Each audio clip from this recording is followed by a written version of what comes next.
Selamat datang kembali, nama saya Nicholas Sabisa. Saya akan membahas pada video ini mengenai visualisasi dalam art tetapi dalam 3 dimensi. Semoga video ini dapat bermanfaat dan semoga dapat membantu. Persp adalah singkatan dari perspektif. Fungsi ini digunakan saat membuat permukaan 3 dimensi pada perspektif view. Ketika dieksekusi, fungsi ini akan menggambarkan plot perspektif permukaan di atas bidang XY. Fungsi perspektif ini adalah fungsi generik, yang artinya dapat dipakai untuk menambahkan atau juga dapat dilapisi oleh elemen grafis seperti fungsi lines, fungsi points, dan fungsi lain-lainnya menggunakan fungsi trans 3D.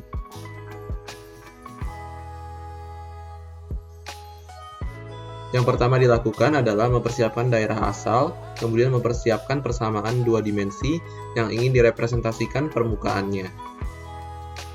Saya akan mencoba mempresentasikan fungsi 2 pengubah x kuadrat dikurangi y kuadrat dengan daerah pada bidang x-nya itu adalah berupa persegi panjang atau persegi saja.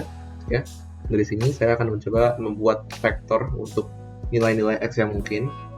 Saya akan mengambil masing-masing x dan y itu adalah 7 titik sehingga kita memiliki 7 kali 7 yaitu 49 titik ya. Saya akan mencoba merubah ini juga di lain waktu. Nanti kita lihat saja. Di bagian ini saya mencoba menggunakan parameter length yaitu menspesifikasi bahwa dari interval 1 sampai 7 kita memilih beberapa titik ya. Dalam hal ini saya mencoba beberapa nilai n dan saya mencoba mengambil n sama dengan 10. Berarti kita mengambil 10 titik sampel yang ada di antara 1 sampai 7 yang perbedaannya itu sama ya. Berarti 7 dikurang 1 dibagi 10. Jangan lupa juga kita menggunakan fungsi sequence bukan vektor ya. Karena kita menginginkan sebuah interval. Kemudian kita mempersiapkan persamaan 2 dimensinya ya, 2 variabel. Kita namakan nilai underscore z, yaitu merupakan fungsi ya dari x, y seperti ini. Nah isinya adalah di sini x kuadrat dikurang y kuadrat.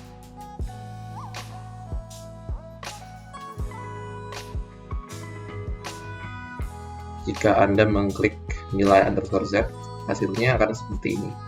Saya tidak paham maksudnya apa, tapi inilah hasilnya.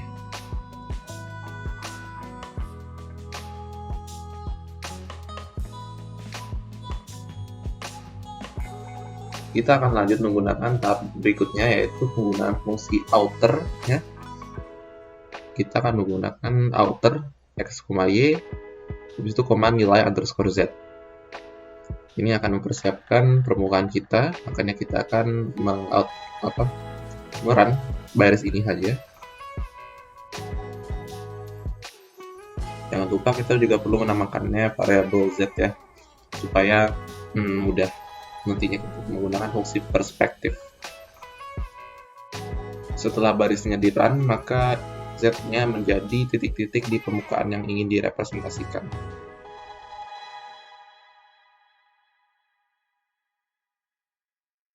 Kita akan mulai menggunakan fungsi perspektif.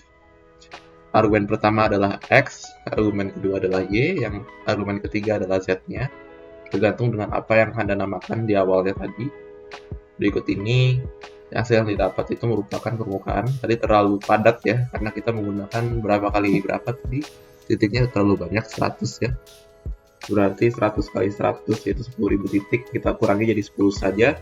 Jadi 10 kali 10 kita menggunakan 100 sampel untuk mempresentasikan permukaannya. Sekarang kita perkenalkan parameter keempatnya, yaitu theta, atau bisa dibilang theta ya, sudut perputaran yang porosnya itu berpusat sejajar sama sumbu z ya. Jadi bayangkan ada garis di tengah-tengah ya, yang sejajar dengan sumbu z. Itulah poros perputaran dari parameter theta ini. Kita coba beberapa nilainya. Saya coba negatif 90 derajat. Kemudian V, ini adalah parameter perputaran juga, yang dimana poros putarannya itu sejajar dengan sumbu yang tegak lurus dengan sumbu Z ya, berarti seperti itu. Kita lihat saja seperti apa untuk mencontohkannya. Saya pilih V-nya sama dengan 0 karena terlihat lebih bagus.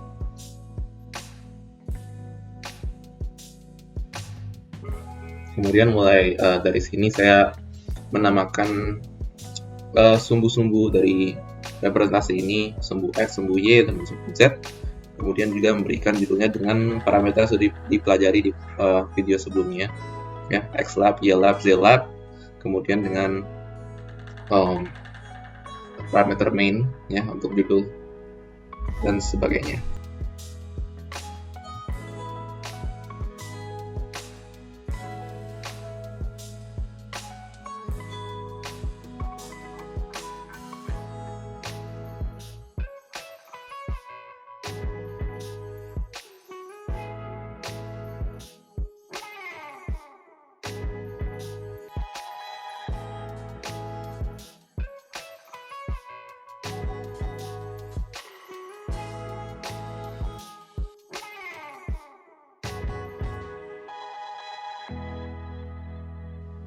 Beginilah hasil yang didapat.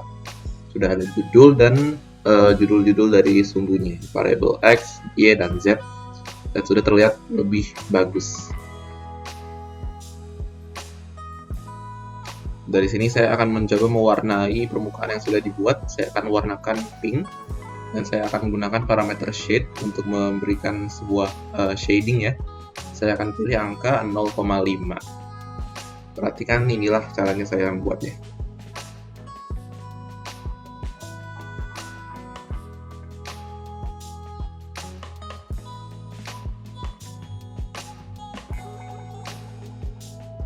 Di sini saya mencoba menggunakan parameter tick type, ya, yaitu melengkapi representasi ini, ya, dengan menambahkan titik-titik, ya. Titik-titiknya seperti ini jadinya.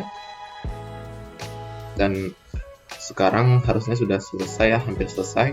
Saya akan melakukan adjustment ke beberapa parameter supaya memperbagus lagi grafiknya dan memperjelas mata kita dalam melihat representasi ini.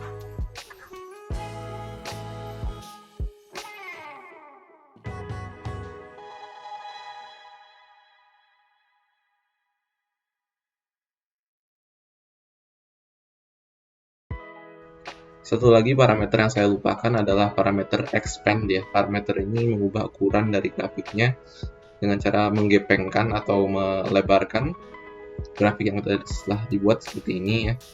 Kita lihat dengan beberapa nilai akan berubah ukurannya.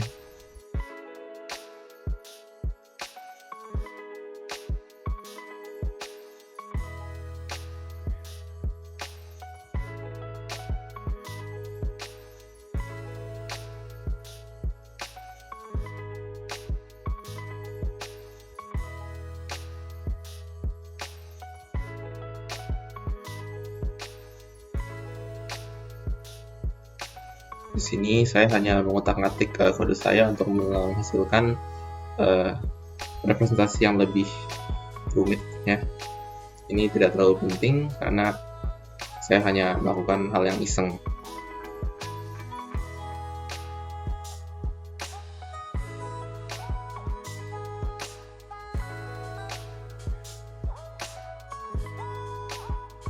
Kita akan coba bandingin visualisasi kita, grafik 3D kita, permukaan kita dengan permukaan yang dapat dihasilkan oleh software lain, yaitu saya punya Mathematica, ya. Saya akan coba perlihatkan perbedaan yang dapat dihasilkan oleh kedua software ini. Di sini kita dapat lihat bahwa untuk interaksi dengan permukaan kita harus secara manual mengubah parameter-parameternya di kodenya, ya. Dan ini agak berbeda dengan yang ada di Mathematica. Kita lihat saja perbedaannya. Di Mathematica kita menggunakan fungsi plot 3D seperti ini, case sensitive, jangan lupa, ya. Parameter pertamanya adalah fungsinya.